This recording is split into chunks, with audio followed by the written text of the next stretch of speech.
Our next two sections get to the question that matters most in AI right now, not what is possible, but what is actually getting built, adopted, and monetized. First, we're going to hear from Matt Yorke, the CEO of the channel company, on from content to Copilot, building AI products that customers actually use. Matt will show how his team moved past AI as a side experiment and embedded it directly into search, research, and workflow products, turning trusted editorial IP into everyday product utility, measurable engagement lift, and new spongeable inventory. And then we'll hear from Liz Irving, CEO of Clarion Events North America, on the intelligent show floor, turning event data into exhibitor ROI and revenue velocity. Liz will share how Clarion is using AI-powered lead intelligence and workflow automation to make products more measurable, more valuable, and much harder to replace. And these both are real active use cases in market today. So definitely, if you've got questions, stay after to ask Liz and Matt. And with that, Matt.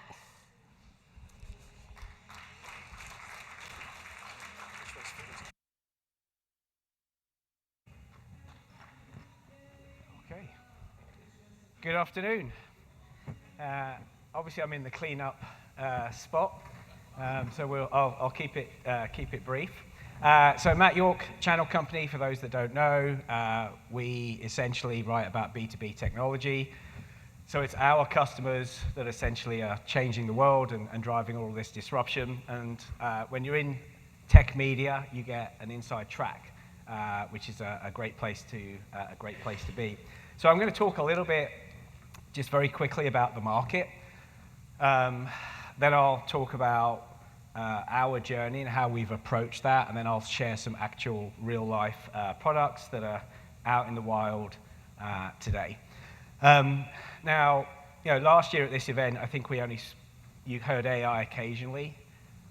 The whole day today has been AI, and basically the whole event. I don't need to read these headlines. You all see these. I'll give you some context, though. So 6 companies this year are spending $700 billion just this year. That's on top of the $500 billion they spent last year. That's capital expense on building data centers and essentially investing in the infrastructure of AI. Context, World War II, which is apropos of where we are these days. The Marshall Plan to essentially redevelop Europe cost $170 billion, and the whole plan. And Project Apollo, when we put a man on the moon, that whole project cost $260 billion. So in 1 year, 6 companies are spending 2.5 times what we spent to put a man on the moon. So this thing is pretty serious. Some research, actually from Reuters and PCMA. So this is just kind of like headline what we see in our world, right? So events and media information services. So you're seeing from the New York Times, 10 times quicker in terms of ability to use data to create the framework for the stories. No surprises, and I'm sure Liz is going to talk about how large event companies are using AI for matchmaking and those experiences. But of course, it's not all good news. 59% of event professionals have real concerns, right, around security. And in fact, that is something you should always be concerned about. And one of the speakers this morning touched on that. So moving from just some market view to kind of how we're approaching it in the channel company. So we have a mandate. We will be an AI native company in 2 years. We're on a 2-year journey. We're essentially started out as kind of AI novice, which is like the Wright brothers. Let's just put a plane in the air, a flying machine, and getting off the ground was really the goal. And I'll walk through some of these stages. And then the concept of speed and agility were just sort of byproducts of that. Becoming an AI first company, which is really kind of where we are, I would say, today. We still have a plane. And essentially, a good way to think about that is we've put a jet engine onto a plane. So we've retrofitted onto legacy systems kind of an AI approach. But really where we want to get to, and our goal is to be an AI native company, where essentially we've designed from the ground up jet for that AI era, or an organization that's designed that way. And one way to think about it, one way that we talk about it internally, is today we still have silos, right, in the org. So you still have a finance department, you still got RevOps, you still got an events business, a media business, agency business, HR, sales, and all those things. I'll know we've gotten to that journey point where those silos disappear, and organizational design and getting access to information is no longer an issue, because essentially we'll just have a fleet of agents, a little bit like on a subway map, moving around and picking up information from various stops, delivering it to the destination before the person who's receiving it even knew that they were going to want it. So that's kind of how we think about it. I always like the graphics on this slide because it's a good way of thinking about it when customers, when people say to me, oh yeah, we're all over AI. And I'm like, well, really? Where are you? And it's kind of like, okay, so you're a crop duster with a big engine on it. That's not really an AI company. So this is the journey we have been on. I'll be honest with you. I think we have one foot in stage 3 and another foot in stage 4 today. So we started out so I've been 2 years in my role. 6 months in at a board meeting, I was like, oh, because the board was asking about AI, because of course we write about it all the time. I was like, oh my God, we're all over it. Fingers crossed behind my back, and don't ask me any questions. But the reality was at that time, we had built a roadmap.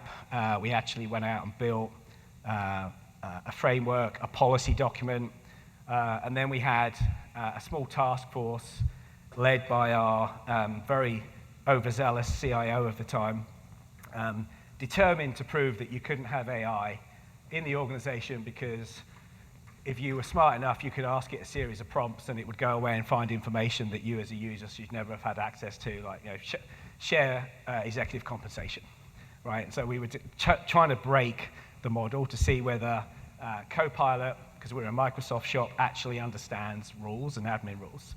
So we went through that. Then we started building it into workflows once we realized that it wasn't going to break the company. And we started broadening the user group. So we went from like 10 people, and we ended last year at 125 people with Copilot access. So BurkeBot, one of our very famous journalists, Steve Burke, if you're in our world, you know him. For the editors, when they want to start a story, this agent will go through the history of everything we've ever written about Dell, and it'll create a framework and an outline. And so it just gives them a starting point. Beep is an example where the campaign teams, the CSMs, are spending hours and hours putting together Excel reports for customers, little insight because they're spending so much time putting it together. It pulls all of that in dynamically, and it actually creates the insights. And then it's just, human eye goes over the top.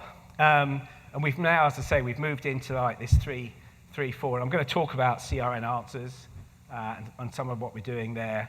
So we've started to productize our units and our customer-facing interactions with AI very specifically. And in some parts of the business, when we're on that sort of stage 4, we're actually using agents that we've built that are pulling in huge amounts of data and creating actionable insights in milliseconds. And that's actually also feeding product design. Of course, where we want to get to is a fleet of agents that are behaving of their own volition, and they're going away and finding the insights and pulling the information together and delivering it before you've even perhaps realized that you need it. And that will also change the way we think about what it is to be a B2B media business. So this year, in January, so we're about 450 people in the company. We gave everyone access to Copilot. It's not cheap, right? So, and we're PE owned, so nobody goes, oh, that's okay. Right, so you have to make some bets, right? And so we decided we would cut back on other aspects of what we do because this is the now, and it's absolutely the future. We have a very clear mandate. Maybe you spotted it on the first slide. Our mantra is we're going to be AI-powered, but we're human-led. And it's that interaction that is the valuable thing. And I tell every employee on every town hall, every communication, every email, AI will not take your job, but somebody who's better with AI than you will, right? And so as a CEO, my job is obviously to make sure that the company today is benefiting and well-positioned and has enduring success, but also have a responsibility to the employees to make sure that those people that, unlike myself, who are probably on the 14th or 15th hole of life, I can definitely see the clubhouse. We got people who are going to be working another 30 years, right? They need to lean in now and really understand what the opportunities are. So this is a little bit about how we track and hold ourselves to account. So Jan 1st or Jan 2nd, it went out to the whole company. We have training. We use Copilot. We actually have an agent for training. We have a deep SharePoint environment with videos, etc. So 80% of our employees have Copilot. The only reason that's not 100 is because we have a very big team that work exclusively for AWS, and they are exclusively in the AWS environment. So there are employees, but they come out of that environment daily and then come back into our environment now and again. So they're all on Claude. We've now built over, it's actually that number's wrong, so we have like 27 agents that we've built in this business. The average user is driving 150 prompts a month, so that's a query. And we had 70,000 prompts in the first 2 months, and the entire 100% of the teams are actually leveraging AI. Some of the top-line stats we see, we're saving on average 6.5 hours across workflows, and I'm going to talk a little bit about some specific examples. So we track every month. I have a Domo dashboard, and it's telling me which groups are using it, to what level, who's not using it or not using it enough, and then we hold people to account. Every single request I get for a hire, the very first question you will get back, can you do this with AI? Or prove to me how you're using AI that I don't need to hire at the exact same level that we did in the past. So let's get into the practical. So this is something we launched last year. This is called CRN Answers. It's on our site. It's basically an LLM trained on the history of our entire content. It doesn't go out to the web. It stays in our environment. So it includes our original content, but it also includes customer content when we do brand native work as well. It gives users a much deeper experience. It actually answers the query with sentences and then links and a synopsis and then links to the original article, and they're pretty deep. It's driven our search traffic, I think, by 3x. Time on site is up by 20%. We already had really high dwell time. A byproduct is, of course, it actually gives us a really deep set of insights of what people are looking at. This is a hybrid bet. I don't think the future of B2B media or any media is going to be a website, right? So in an era of hybrid search, where you're going into zero-click, this gives us an insight into how users are actually engaging, and it's a step in that direction. We actually have a whole ad unit and monetization against this and conquesting that people can have. And in April, we're actually releasing version 2 that will really be tagged around deal momentum, because we're going to be able to hyper-personalize the content based on the prompts that we see and driving and what we know about those individuals. This is something called CIO Pulse. So this is actually internal and external. So we do have a couple of end-user brands in our business. They're focused on that high-end IT decision maker, CIO. We have a ton of research behind that as well. This is allowing salespeople, before they go see customers, to actually just run a series of prompts, understand what CIOs are looking for, and then map that to what the customer is trying to achieve. And so it helps build a much more sophisticated framework for the pitch. And actually, we're using this today with Lenovo, who are running campaigns across our properties, leveraging the insights from this agent that's actually driving their content strategy in those custom-branded environments. So one of our higher-end sellers has basically saved him over 8 hours of just being able to run a couple of prompts versus trying to pull all the research and reading what's on the site and and doing usual kind of search. This is something called Aurora that we launched recently. So we have a very big events business. I'm told by customers that the questionnaires are robust, was the word that was used. But we literally ask people a ton of questions, around your channel strategy, how to be a channel chief, etc. And we were noticing like 25% drop off. People would just get to a point and go, this is too much. So that, in fact, obviously impacts negatively our revenue, because the awards are paid entries, but it also then impacts how many people show up on the night. So we built an agent. This is actually with an outside company. And we've had over 7,500, nearly 8,000 uses of it within a month. We got 4.5 stars out of 5. And we're seeing an uptick in successful applications. It guides you through the process. It shows you what good looks like, how to fill in the right sections, etc. And our expectation is that this will help drive that awards entry revenue very nicely indeed. Lastly, there's kind of two sides to this. So we have a big agency business. There's consulting that goes on, where ironically we spend a lot of time helping Microsoft and AWS and others shape their go-to-market content around AI and how to train the channel or sales enablement, change management. It was taking up to 3 months to ingest all of their content and audit it, and then come back with a framework. We built a couple of agents. This was all done internally.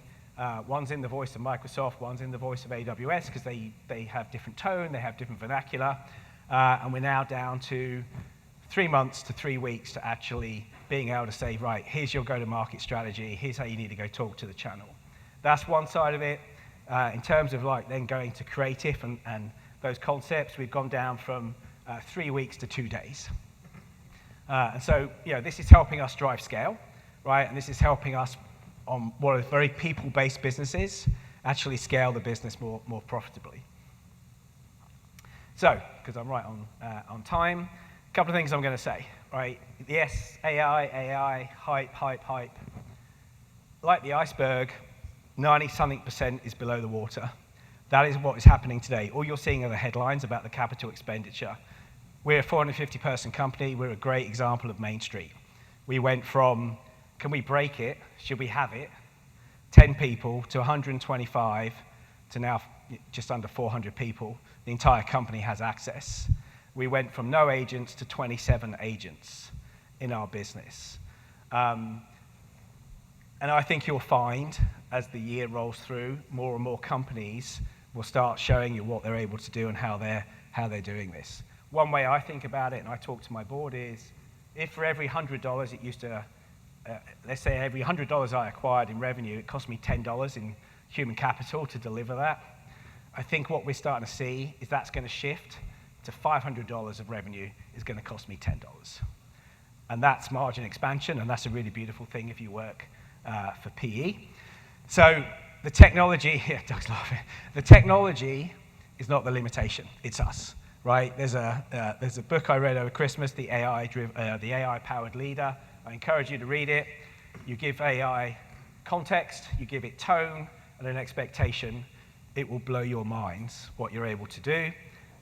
Do not create some super agent and boil the ocean. You will fail. Encourage your people to leverage it. Ask them every single day. They know where the bottlenecks are. They know where they're spending high volume time that's low value output. Let them figure it out, but make sure you have a framework. And the way I look at this is, if your heads are in the sand, it will destroy your business, right? And I am like paranoid that if we don't do something, we'll be out of business. But the opportunity because of AI is far greater than it ever has been. So we're leaning into that side of the story. I don't know what the future of media is right now. I don't think anybody does, but I do know that the only way we'll get there is by experimenting. And then lastly, it's not going to replace us. It's about making us more impactful, both in our professional and personal lives. And of course, I do want to thank Heather and Kerry for such a great session. Thank you very much. Hey, thank you, man.